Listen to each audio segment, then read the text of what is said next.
Hello and welcome everyone to another StarCraft 2 England cast. Today I have got game 3 of a best of 5. It is from the Gigabyte nVidia invitational and it is between EmpireKas, who is the green Terran in the lower right, and shortstuff, who is the red Zerg in the top left. Now, I've got to admit, in game 1 and 2 I introduced it as a best of 3. I was wrong, I'm sorry, please forgive me. I'm a terrible, terrible person. But now I've got that out of the way, let's just enjoy this game. Game 1 and 2 were absolutely spectacular. I really think that if you haven't seen them, you should pause this video and go to my channel and watch them, because they really were epic games, like seriously hardcore. So by all means, pause this video, go and check them out, because they were properly good. Now, what can we expect from these two players in game 3? Well, I reckon Kas is going to go for a 1-Rax command center, just because on this map with such a wide ramp it's a bit dodgy going for that command center first build. Shortstuff on the other hand, 15 hatch, 16 pool, that is definitely what's going to be coming down. It's the only sane thing anyone will do, and it's precisely what he's done every other game. So yeah, that's what's going to go down. Now, let me just say, while these players are just doing the early little bits where not much happens, if you do like any of these casts or videos, a thumbs up / like would be absolutely amazing. A cool comment below would be fascinating and great feedback on either the players, the cast, or the game. And obviously, if you would subscribe, if you like me, that would be great as well. The support is literally overwhelming, makes me very, very happy indeed. Kas is amazingly going for that command center first build, but it will get scouted, and that means a second SUV will need to get pulled down for that drone. So again, normal play out of short stuff. He's doing everything that he needs to really annoy this. A third SCV even being brought down. One nearly died. Shortstuff has got his base out. He's got his pool just started at 16. So again, normal timings all around here. Great play from both of these players. Obviously, by getting the command center first build, you do help your mid game massively. It also puts pressure on the Zerg to either take their third or try and put on some pressure. And judging by the way this has previously gone, I imagine we'll see shortstuff go for a third base, and I think that'd be a wise move as well. Now, again, for the benefit of, while not much happens, I'm gonna put this on 2x speed just for the kind of early game opening. We said pretty much everything we can about these two players in this series, so well, literally it's just a case of running through the build orders while things stay pretty easy. Now, I mean, the basic overall principle we should see from Kas is these two gas should get taken shortly. That would allow him to catch up in the tech, get down that factory, maybe some Hellions out. His 2 orbital commands have now finished, but instead we're going to see a third orbital command come out from Kas, because he really loves command centers and expansions. On the other hand, we've got shortstuff taking his 2 gas, and as I've said previously, getting these 2 gas at the natural is quite an interesting and unique choice, because basically these 2 gas probably won't get scouted, but if you see these 2, you'll assume the gas in the main has been taken. So it's a nice little psychological trick that could play out nicely. Now, we do have Kas moving out just with a handful of Marines, probably just going to go to the watchtower. I doubt he'll go much further. I love that shortstuff has got 2 queens out specifically for spreading the creep. Absolutely ideal. Literally, I think creep spread only queens are fantastic additions to your early game build as a Zerg. It allows you to get the amazing creep spread going into the mid game and even late game, and also gives you good defense in the early games. So why wouldn't you? That's the question. Literally, why wouldn't you? There's no reason not to. It's 300 minerals, it doesn't even cost lava. And that's also a very important thing about queens, is they are a lava-less unit, which, especially in the early game, lava is such a valuable resource. You don't have many in production or many hatcheries out in order to produce big waves of stuff, so every lava counts, basically. Now, you have the third base being taken very early, but again, shortstuff is being incredibly irritating with blocking that down, and I'm going to put this back down on faster speed because we do have a big Zergling run by on its way through. That is never fun in the slightest, and well, basically that's going to force that to delay even more. But out comes some Hellions and Marines, and Zerglings will not want to engage Hellions and Marines because, well, it really wrecks Zergling balls. So basically we do have now a Roach Warren coming out from shortstuff. Kas is going very, very bio heavy at the moment. He's got a tech lab out. It's just finished his blue flame upgrade. We do have baning speed as well as the 1-1 melee upgrades about to come out here for short stuff. These blue flame Hellions are going to be incredibly potent, though obviously the enhanced damage from blue flame really makes them rip through light units. Banelings aren't considered light though, so they are very potent against Hellions because Hellions themselves are light units and take bonus damage from banelings. So that's all fun. We do have some roaches coming in. Now the roach, just a splatter of roaches into the mix is great, especially against Heli and Marine, because until Marines get in really high numbers, roaches actually engage okay against them because the Marines simply just don't have the DPS to take them down before the roaches kill them. So I think again a splattering of roaches in there, great choice with the banelings as well. Roach baneling is probably the best way to deal with this force and will really be effective. Kas, on the other hand, he's just macroing up. I mean, he's ahead in the worker count. That's pretty crazy. 65 to 58. When you factor mules in, that number is scary. I mean, what's that roughly? It's probably about 800 minerals more a minute being mined by Kas compared to short stuff. That is probably about the equivalent of a mining base. So that is very big, very, very strong. And now these overlords as a pack maybe are trying to get picked up by something just to fake a drop. We do have the Hellions moving around as well. This is very, very threatening to short stuff because those little movements may not seem like much, but they can be a big problem. And actually, it seems those overlords maybe were just rallied over there. Maybe I'm overthinking things. I tend to do that. We do have the infestation pit about to finish. Well, actually just started for short stuff. Kas getting a 4th command center because what is it, guys? Kas loves command centers. So just let him be happy. He likes building them. He likes expanding everywhere. But bless him, he then seems to get a bit confused when he dies because his opponent has an army and he doesn't. But that's fine. Just build all the command centers. Literally, it'll work out fine for you, Kas. We have faith, we do believe, and it's going to be fine for you. I really want to see Kas win this game. It would make me so happy. Now, obviously, we do have a lot of production out here for Kas, and that's really just to make up for the fact that he's getting so many minerals. And he's got a good little position here. There's just a lot of baneling coming out. Some okay squids, they're not fantastic, and the roaches will clean up now. I mean, Kas did do all he could. There was just too many banelings there. Just literally ridiculous numbers of banelings. Hellions have managed to get to the 4th short stuff though. Now going to town on these drones. Quite a few getting picked off now. Admittedly, 9 isn't a huge number. This counterattack though could see a lot more than 9 workers picked off. And well, obviously, if we take a look at the worker count, it's now 81 to 76. But Kas's income will still be higher because he's going down here. And literally, Kas, every time you go to expand, there is an overlord there. So just check that first, bro. Like, seriously, it's worth it. We've got short stuff coming and clearing out some more rocks. That's how he does have the option of taking these bases, which, while expanding towards his opponent, wouldn't necessarily bad. Although, this expansion, great. Probably see this one and this one as well.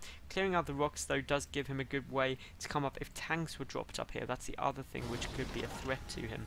We do now have Kas building 2 more orbital command centers rather at the same time because, as I've said, Kas really likes command centers. Literally, if he could float like 10 command centers over and just like land them in his opponent's base and turn them into planetary fortresses, I honestly think that is the strategy Kas would use every single game. He just seems to literally be in love with command centers. He just gets so many, and then it is actually quite viable because you get a lot of minerals. It's a good way to throw the minerals down the drain when you can't keep up with how much your income is producing. Although the income is actually pretty level now. That's quite surprising, but not when you look at the fact that short stuff has 97 workers. That might sound amazing for income, but the downside is if we look at the army tab, well, short stuff nearly maxed out and really quite a long way behind in terms of the army supply, but this base is about to get taken out extremely hard. There's no units around there in the slightest, and the banelings are coming in. So many SCVs are getting taken down here. This is just not fun in the slightest. That was 14 SCVs go down, but Kas is coming in with a big counter-attack, and this is going to be a very hard position to break, especially after so many banelings were already taken down. We do have short stuff getting the +3 melee attack upgrade as well as the Junior Class and the Ultralist Cav about to finish. So definitely going to see here short stuff with the upgrade advantage. so many banelings out, but he has now just lost the mining base. That's going to be a bit of a problem because Cass, he had a spare command center. It's literally crazy how many command centers he has, so many banelings that shortstuff has. They're doing hideous amounts of damage.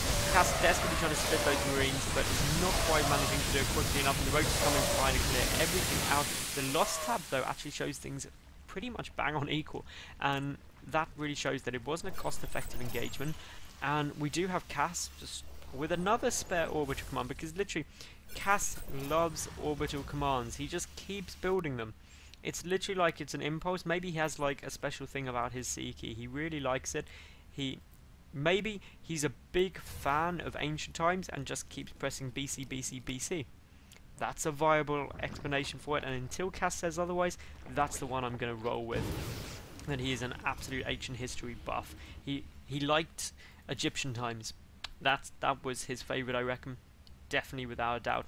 Anyway, so a bit random. We do have shortstuff taking more bases literally everywhere, because that's what these two players seem to love to do, is just literally expand, expand, expand, expand, expand, and then expand some more, because why not? If you've got more bases than your opponent can kill in one go, it's all good. A double drop is coming over, though. Has this got scouted? Yes, it was. It was scouted by that one Zergling, so that means there are units here ready to deal with the drop should it come down, and there's just no effective way for Cass to drop into there now. A big counter-attack coming in. There's a small gap. Planetary Fortress is going to try its very dandiest to defend this, but it goes down again. But guys, guess what? Cass has another one, and literally just lifts it and floats it back. Ah, Cass, did you build those extra command centers just for this situation? Because if you did, you are such a clever Terran. But I don't think that was why. I think you just love command centers, and he's building two more. Oh my god, Cass, seriously, I think I'm in love with Cass's command center building. It is just absolute comedy, but still quite viable, which is even scarier. We do have this base very well defended, and we are now at a 6-base Zerg against a 4-base Terran, although the Terran player is nearly mined out at 2 of his bases, which is a bit of a problem. But then again, we do have the Zerg nearly mined out at 1 of his bases, so that's not too bad. A drop has managed to come down, the tank drop as well. Very, very effective. We do have Zerglings coming in from behind, though. They'll be able to clear out the tanks, but not before potentially a lot of damage is done here.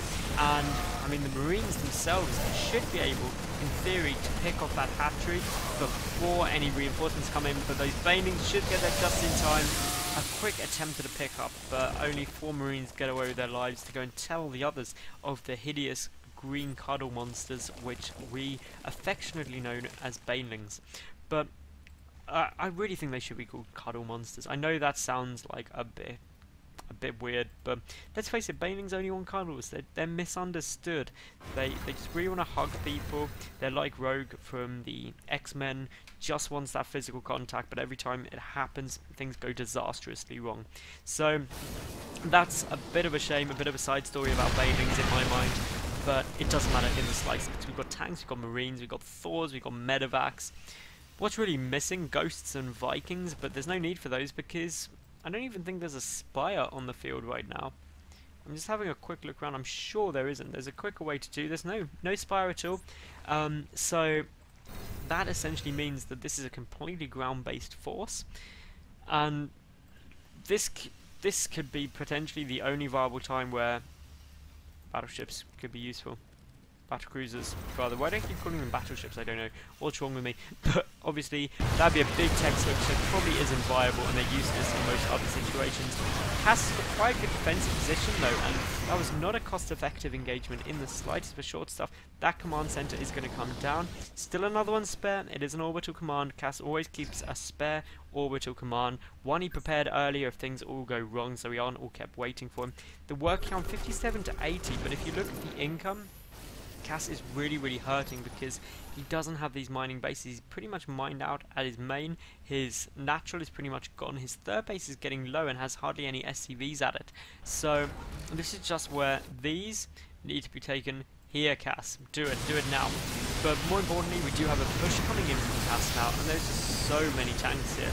Tank's really the wisest option against the composition that short stuff does have, because he has no broodlord, so tanks are just going to be very, very effective. A massive siege up, and that is probably going to go down pretty much instantly, incredibly vaporizing that many tanks. But a counter push coming in from shortstuff here, coming around the side, and may actually just go for this round around the back. Oh my god, the ultras are going to get in before the siege goes down. All of these units coming in from every angle, and literally all of Kas's army is just getting decimated so quickly.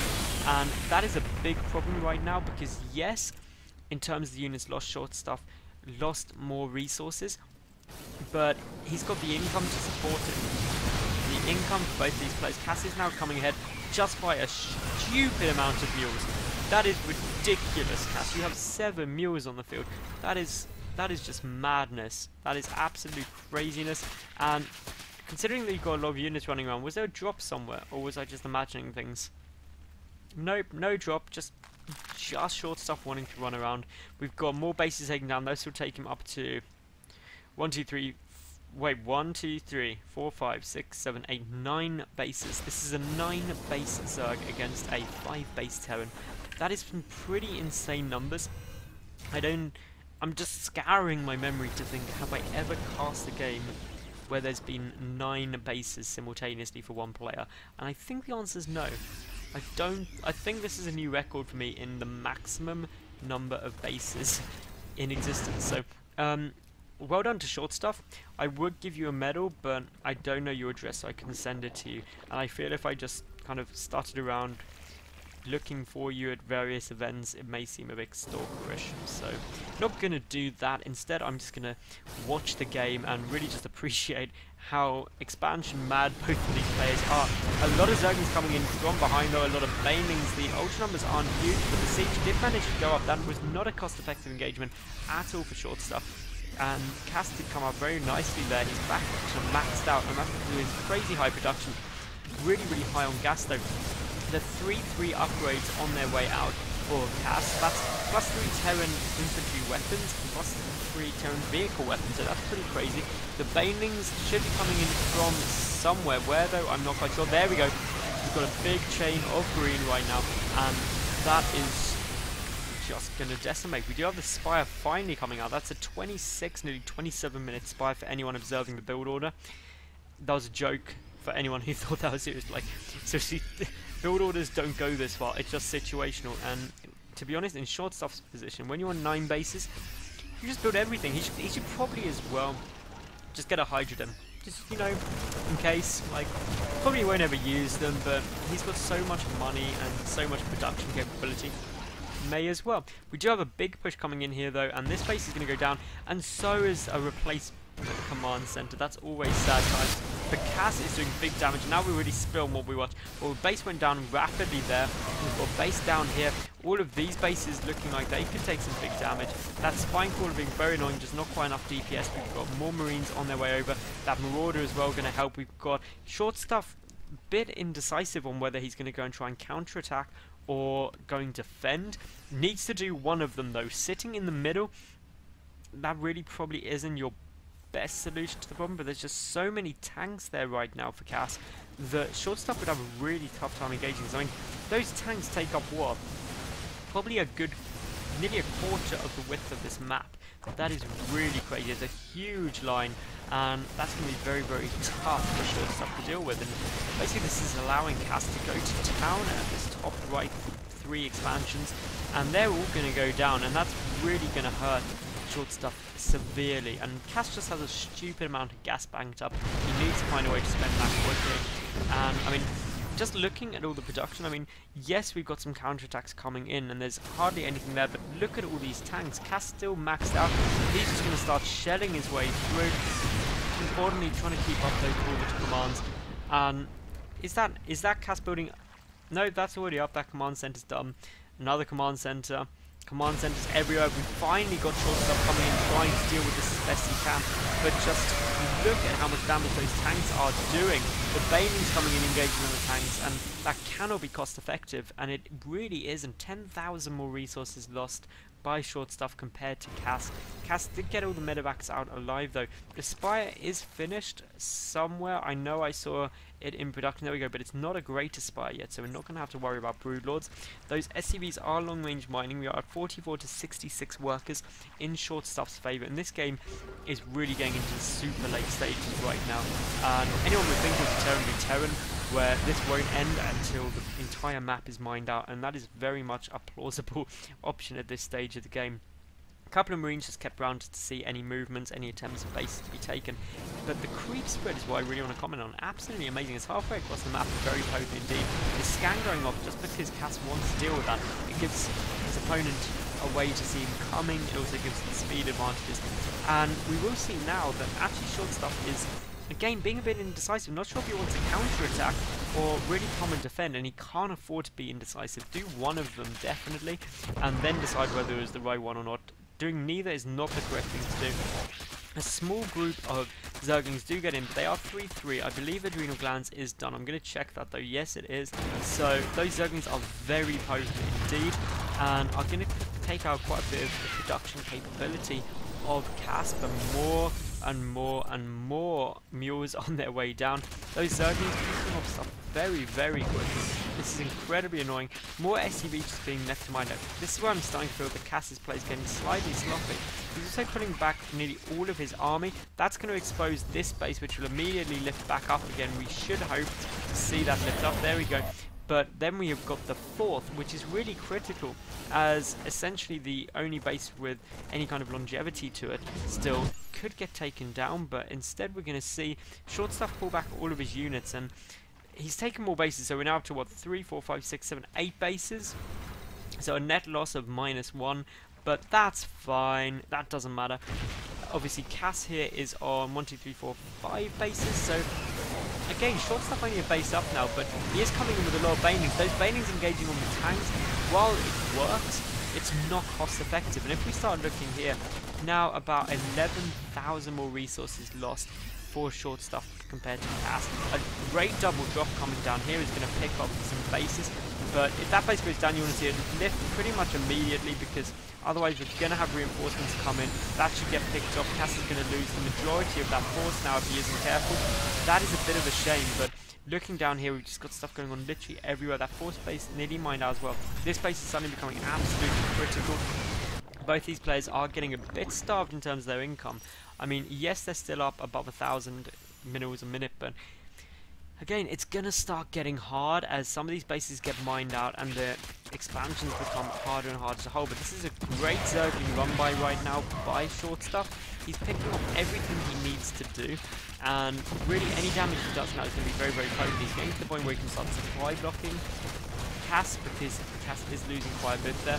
We've got a lot of ultras on their way over. That's basically splitting the force as best he can. We've got Zerglings pretty much everywhere doing a lot of damage. They kicked off an orbital command. That's going to definitely annoy Kas, because he loves his orbital commands, so don't go killing them. That just makes him sad. But that Zergling run by has been picked up. A lot of units get picked up, and I reckon this base is going to be the target now. Except there are Zerglings everywhere. Seriously, the map vision for both these players is pretty sick, but this is what creep spread gives you. Look at that map vision.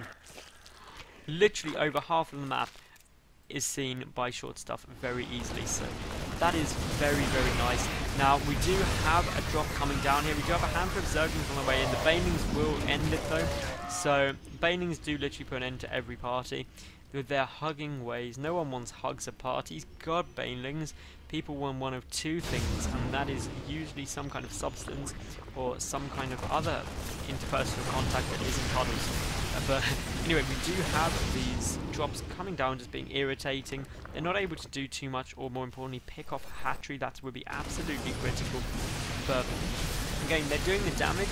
They're spreading out. Again, we've got a drop coming up here. Just trying to pick some stuff up. The tank goes down on the high ground. That manages to siege up. That's going to be very, very potent and annoying.